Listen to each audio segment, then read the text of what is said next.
Hello! Shout out tayo no bago tayo magpatuloy dito sa video natin.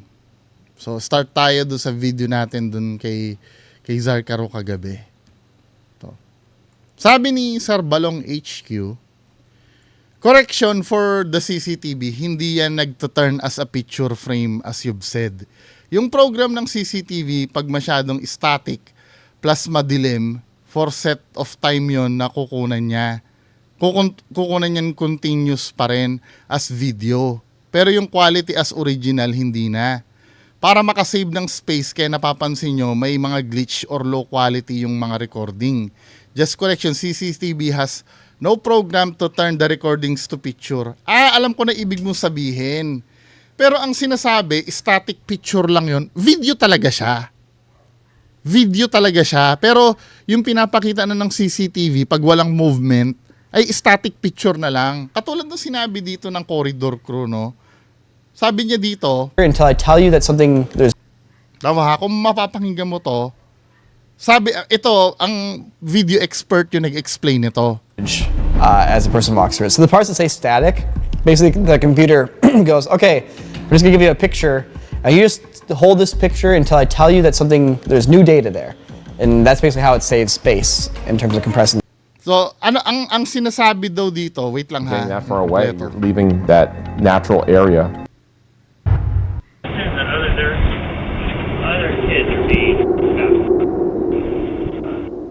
Whoa, interesting. His camera's getting screwed up. That's a cool data mosh effect going on. Okay, I wonder if this is just the codec glitching out and not updating parts of the image as a person walks through it. So the parts that say static, basically the computer goes, okay, I'm just gonna give you a picture. And you just hold this picture until I tell you that there's Diba? new data there. Picture yun na hino-hold nila. Video pa rin naman yun. Video pa rin naman yun. Ang pagkakaintindi siguro ni Balong HQ sa sinasabi ko, nagiging picture yung CCTV. No! Video pa rin yun. Pero basically, yung kinukunan ng video na ito ay picture na lang yan. Picture na lang yan na hindi ma-update yan kung may bagong data na papasok. Katulad ng sinasabi dito sa corridor crew. I'm just gonna give you a picture. And you just hold this picture until I tell you that there's new data there. I-hold niya lang yung picture na yon. As in, picture na lang talaga yan. Pero video pa rin. Format pa rin ng video yung gamit. Whether yun ay MP4, AVI, or kahit anong format ng video. Video pa rin yan. Pero ito, picture na lang yan. Na static picture lang yan na pinapakita. Pero video pa rin yung format. Hindi naman sinabing magiging JPEG. Hindi. Hindi ganon. Diba? Kinulang lang si Sir Balong HQ sa naiintindihan niya sa sinabi ko. Pero ang sabi kasi dito, still photo lang yan. Pero video pa rin yung format. Still photo. Tamo ha. And that's basically how it saves space in terms of compressing the video. So like the house, the tree, everything around here is not moving. It's basically just a still picture that's been... Diba? Hindi daw, basically still picture lang yan. Pag walang nangyayari. Pero yung format nung output ng CCTV, video talaga yon. Diba? Hindi ko naiintindihan bakit pa nga yung ganyang bagay hindi nyo naiintindihan pag ini-explain. Hindi naman pinag-uusapan dito yung output ng CCTV eh. Hindi naman talaga nakakapag-output ng, pwede, screenshot. Diba? May software ang CCTV na screenshot. Pwede ka mag-screenshot dun sa mismong kuha ng CCTV. Pero ito, yung nire-represent nito dahil doon sa program ng codec, still picture na lang yan. Ngayon, to just stay on frame for as long as possible. And so as this person gets close, it could be glitching out and keeping some of that there and not updating it with new information. 'di ba? Hindi lang na-update ng konti yung part na yun dahil sobrang liit ng movement na yun. Wala naman sinasabi na wala daw program ang actually meron eh. Kasi may screenshot feature ang CCTV eh. Sabi gano'n ni Sir kasi, the correction for the CCTV, hindi yan nagto-turn as picture frame. No! Sinabi na nga! Sinabi na nga nung video expert na still frame lang yon. Hanggat hindi na-update, yung output ng CCTV, video talaga yon. Pero dahil walang nangyayari dun sa senaryo, still picture lang yon. Until may bagong data na papasok, yun lang yung i-update nila. Yung program na CCTV, pag masyadong static, madilim for the set of time, yun ang kukunan niya, continuous pa rin as video. Pero yung quality as original, hindi na. Para makasave ng space, kaya mapansin nyo may glitch or low quality recording. Just correction, CCTV has no program to turn the recordings to picture. Wrong! May screenshot function ang CCTV. Okay, di ba? See? Kasi meron doon, may time kasi doon sa supermarket namin, pag may i-review kami, meron doon parang function na itong time na to, gagawin mong picture. Pwede. Gets na? O hindi pa? Sinabi na nga nung expert na still picture yon. Yung frame na yon hindi mag-a-update hanggat may bagong data na papasok.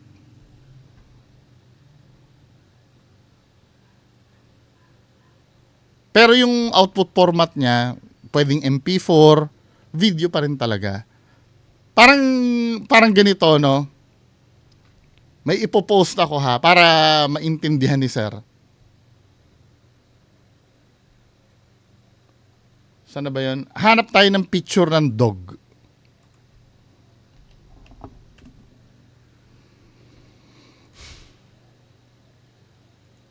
Itong cute na dog na to.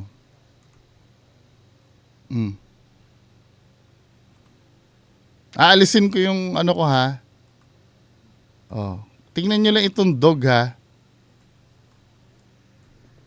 Yan pinapakita ko na yan, picture yan. Hindi naman video yan eh. Pero itong pinapanood nyo sa akin na to, video to.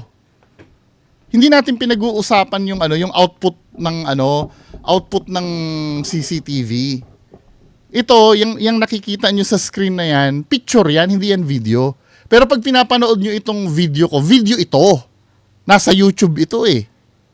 Nakukuha nyo ibig ko sabihin? Or mahina lang talaga yung ulo nung kumukontra. Di ba? Nakikita nyo to, picture ito. Uulitin ko ulit ha, picture ito.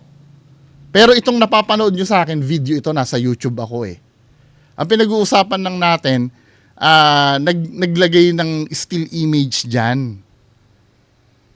Pero itong pinapanood nyo, video ito.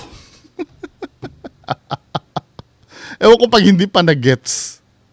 Anyway, proceed tayo sa ibang comments, no?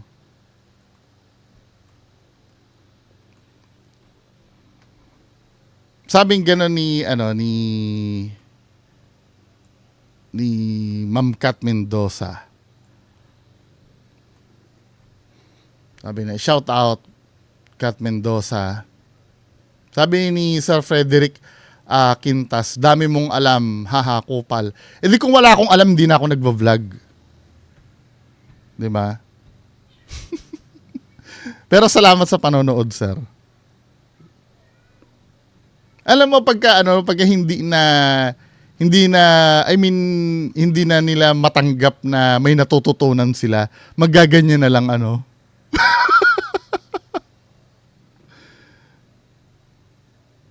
Sabi gano'n ni Astro Jaegerbam, yung dun nga tayo sa parang tama na ba yung video na pinasa ko? Tama na nga yata. Wait lang.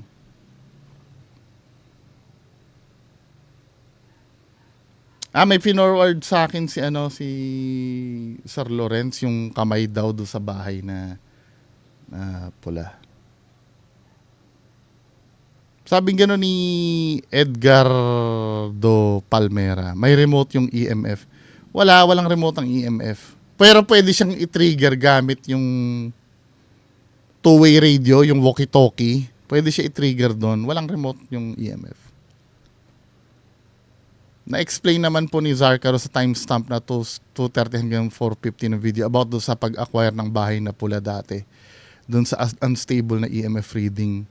Pinanood ko kasi ito, gusto ko rin sana i-react sa inyo pero may nauna na pala. Ang gusto ko sa video na to, kahit may halong katatokotan, pero di yung sapilitan na ginawa ng mga fake ghost hunter. Sabi ni Soulshit, paulit-ulit naman tong CCTV. Malamang may nagtatanong eh.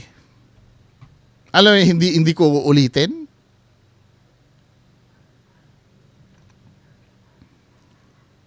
Sabing gano'n ni Sean Loren, lahat sila from gaming ng GTA 5. Tapos nag-shutdown yung server nila, laruan nila. Tapos naging independent na sila mag-vlog.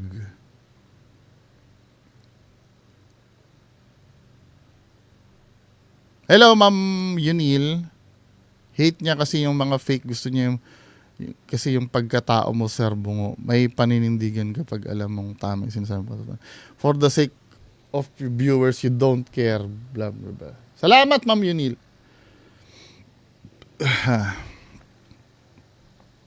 Sabi gano'n ni Sir Jeremy, creepy ha, still nakakatakot pa din kapag di sanay sa mga glitch.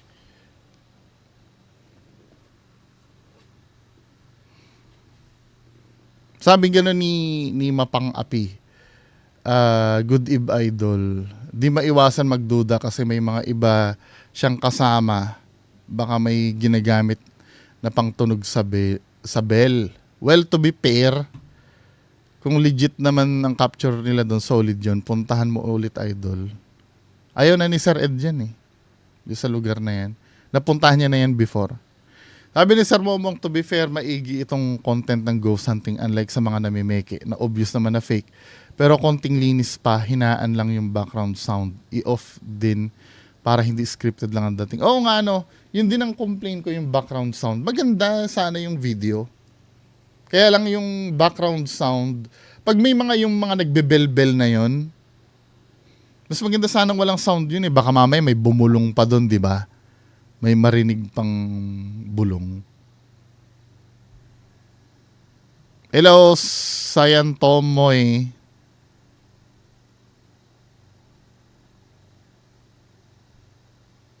Na-content ko na to, ma'am. Yung yung sa CCTV, yung nag-viral dito sa ano pala yun? Part pala ng shooting yon. Pero yung nawawala ang ulo, glitching din ng CCTV yun. Yung gano'n. Nangyayari yun pag iisa lang siya na naglalakad. Pero pag marami silang gumagalaw, nangyayari yun. Hello, Ma'am May Malaganya. Ma'am Kopi ko, hello. Parang di ako masyadong naniniwala dyan sa music box na yan. Kasi yung natatandaan nyo sa bahay ni Kapinpin, nagprank sila doon kasama Gaby, nagpapatunog yun ni Agassi kahit di niya hinahawakan. Hindi kasi yung music box, ma'am, kasi may sensor yon. Ang ginawa kasi ni Agassi Ching doon sa bahay ng Kapinpin, hinarap niya yung sensor sa kanila. Dapat ang sensor ng music box nakaharap sa kabila. Hello, Ma'am Erlyn daw, Balatukan.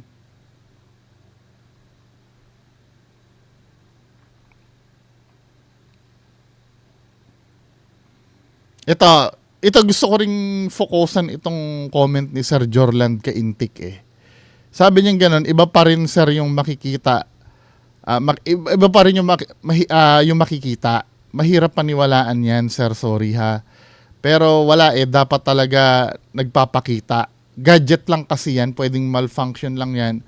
O kaya nagkataon tao lang din kasi may gawa ng mga yan. Yes, yes. Tama ka naman na pwede mag-malfunction or Pero yung gusto mo yung dapat may magpakita, 'di ba? Dapat may magpakita. Hindi mo kasi pwedeng i-demand to agad-agad sa multo eh. Suntok sa buwan kasi 'yan. Yan dapat may magpakita. Yan yung pilit kong binabagong culture sa mga audience ng mga ghost hunter. Yung dapat may magpakita. Kaya tuloy pag yan ang naging motivation na dapat may magpakita, mapipilitan yung mga content creator na mameke. Dahil dyan sa mentality nyo na dapat may magpakita. You have to understand na hindi sa lahat ng oras, madedemand mo ang multo na magpakita. 'Di ba? Yung gadget kasi, ang role niyan, para yan ma-confirm yung nararamdaman sa paligid. Kasi alam mo, kung hindi ka gagamit ng gadget diyan, ano, yung ang sasabihin lang ng mga ghost hunter, nararamdaman ko may malamig dito. Nararamdaman ko mabigat ang pakiramdam dito. Pag mga ganun lang, kahit ako, kaya kong gawin yun. Kahit nga nandito ako sa bahay, pwede ko sabihin sa inyo na kinikilabutan ako. Parang biglang lumamig. Totoo ba? Malalaman nyo ba na totoo yung sinasabi ko? Di ba? Yun ang role ng gadget para mapatunayan sa inyo na yung dinadaldal ko dito ay hindi imbento. Kapag sinabi ko na parang kinilabutan ako, tingnan nga natin, taas pala ng EMF reading eh. Kaya pala kinilabutan ako. Yun ang role ng gadget para sa mga audience yun, para ma-verify kung totoo yung kiniklaim o hindi. Katulad nung nilalamig ako dito, ang lamig dito.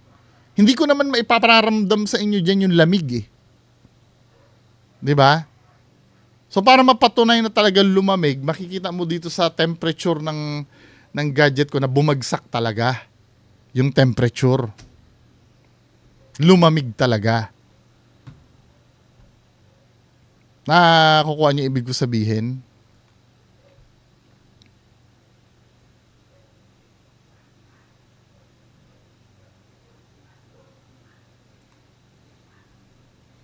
Ayan, sabi nga ni Alcalde, kaya nga may gadget para kahit dun man lang makita nila nyo na nagre-respond na kung ano man ba yon. Hindi mo alam kung gaano kahirap makakita ng entity, minsan suntok sa buwan. Kaya wag mong ginagaya sa mga idol mong sila Kuya Red Donsky or yung mga peking ghost hunter na kahit saan sila pumunta may black lady or white lady or aswang na nakaabang. 'Di ba? Hindi sa lahat ng oras laging international yan si Zarkaro, iba-ibang bansa ina-explore niyan. Kaya wag kang bobo na gusto mo makakita agad ng multo. Hindi katulad ng mga peking ghost hunter ng Mindanao.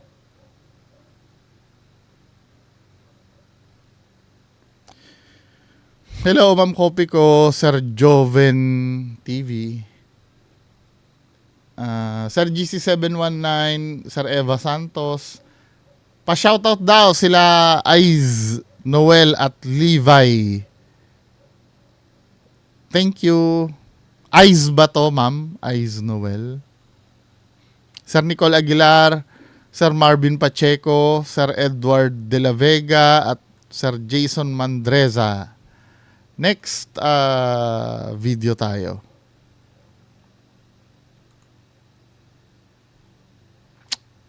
Ano ba yun? Hello, Ma'am Wish Heart Star. Pumasok yung message ni Ma'am Wish Heart Star.